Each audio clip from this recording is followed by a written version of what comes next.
And good day everyone. So for today, I will tackle the one of the branches of social science, which is sociology. So before we start, I will define the sociology. Sociology is a branch of social science. It is study about society, human social behavior, patterns of social relationship, social interaction, and aspect of culture associated with everyday life. So dito, pag nag-aaralan yung tungkol sa society, dito rin na-define yung mga problema na kinakaharap ng ating lipunan na makikita ang isang bawat individual o ang bawat grupo sa pagtugon sa problemang ito. Dito rin nakikita ang bawat kultura o yung interaction nila pagdating sa pang-araw-araw na buhay. So they have three father of sociology. It is Auguste Comte, Karl Marx, and Herbert Spencer. So Auguste Comte is a French philosopher known as the founder of sociology, and Karl Marx is a German philosopher, critic of political economy, economist, historian, sociologist, political theorist, journalist, and socialist revolutionary. So, si Auguste Comte at Karl Marx, parehas silang sociologists. Sila din yung parang one of the founder of sociology. But Auguste Comte is the head of sociology and Karl Marx is the downhead of sociology. Silang dalawa ang nagpapatunay ng sociology is a branch of social science. Then, Karl Marx, they have theory. It's theory of conflict theory. Conflict theory is developed by Karl Marx, and it is theory that society in a state of perpetual conflict because of competition for limited resources. Four types of sociology. This is the four types of sociology: micro, meso, macro, and global. But before we get to know these four types, we need to know what is the sociology itself. Sociology is a study of human behavior. It is also known as the study of companionship. Sociology is a social science that centers on society, human social behavior, patterns of social connection, social interaction, and aspect of culture related with everyday life.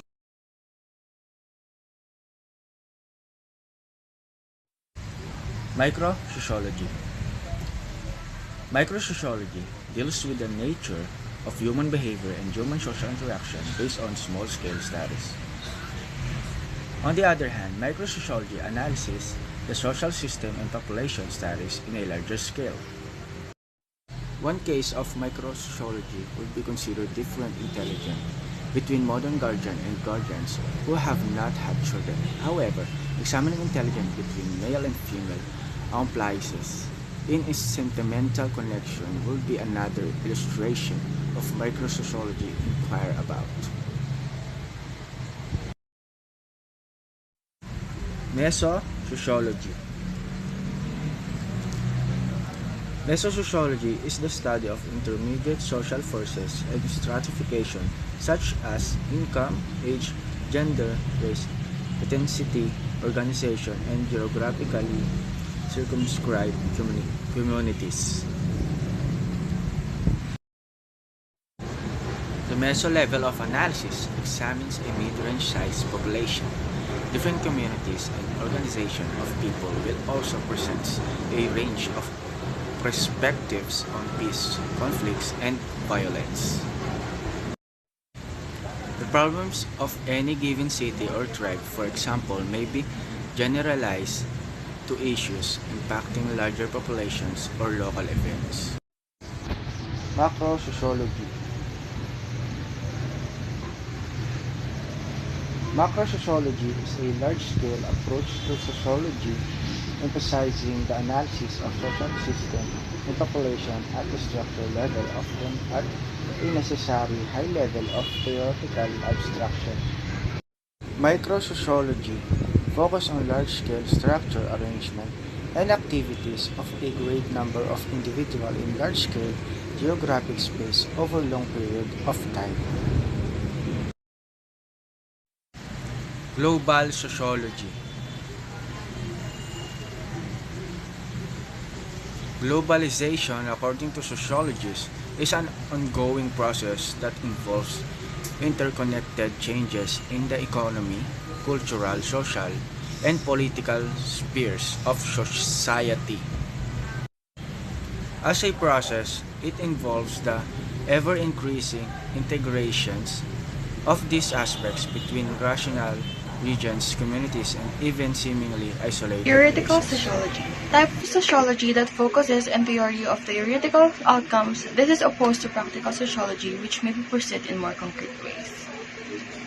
Historical sociology. It can develop a critical approach to the study of the past, present, and the future. It can also illuminate the varieties of cultural and social diversity that have existed. Sociology of knowledge. It is the study of the relationship between human thoughts and the social context within which it arises, and the effects that prevailing ideas have on society. Criminology sociology is one of the largest and fastest growing unit of sociology and criminologists that focus on sociological explanations for crimes. Religion sociology. It is the study of beliefs, practices, and organizations forms of religion using tools and methods of the discipline of sociology. Economic sociology. Economic sociology is the study of how the material conditions of life are produced and reproduced through social processes. The field of economic sociology can be separated into the sociology of markets and the sociology of consumption. Rural. Rural. Rural sociology is a field of applied sociological research and training that has historically focused on rural people and places. It has its intellectual origins and administrative home in the US land grant system of colleges. Urban sociology is study of the social organization and interaction of population groups within the built environment. Political sociology is an interdisciplinary field of study concerned with exploring how governance and society interact and influence one another at the micro to macro levels of analysis. Demography is useful for governments and private businesses as a means of analyzing and predicting social, cultural, and economic trends related to population. The sociology of law is often described as a subdiscipline of sociology or an interdisciplinary approach within legal studies. Industrial.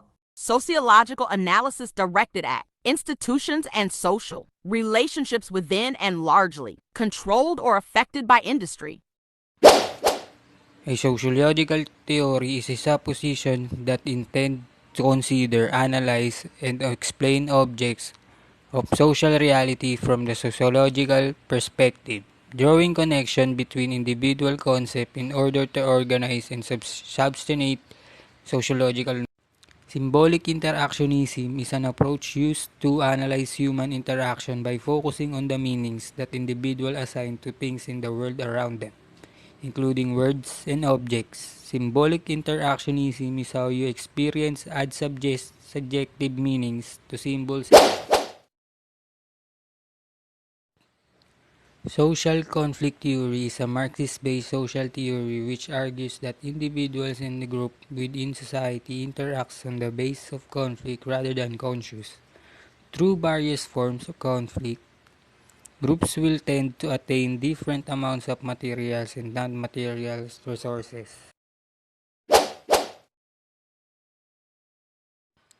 Structural functionalism, or simply functionalism, is a framework for building theory that sees society as a complex system whose parts work together to promote solidarity and stability.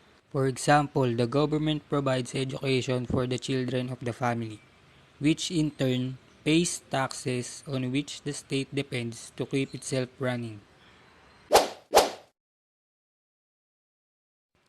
Feminist theory often focuses on analyzing gender inequality. Themes often explored in feminist theory include discrimination, objectification, especially sexual objectification, oppression, patriarchy, stereotyping, and aesthetics. For example, if a woman wants to be a mechanic, she should have the right and opportunity to do What so. is the impact of sociology in our country? So unang-una, ang impact ng sociology dito sa ating bansa, dito nagkakaroon tayo ng pagkakaintindihan between relationship ng individual. So doon nagkakaroon tayo ng pagkakaintindihan at doon natin nakikita ang bawat isa pagdating sa kanilang mga behavior. So unang-una, pagdating doon, nade-determine natin kung ano bang uri ng tao o ng attitude ng meron siya. So pangalawa, makikita din natin na dahil sa sociology, nade-determine natin yung iba't ibang social issues at paano natin ito mareresolbahan. So, this is the biggest, ayun ang pinakamalaking impact ng sociology sa ating bansa. So, for the next, dito, matatakal din natin sa sociology yung contribution. So, the impact and contribution is the same. So, dito, masasabi din natin na malaki din talagang natutulong ng sociology sa ating bansa.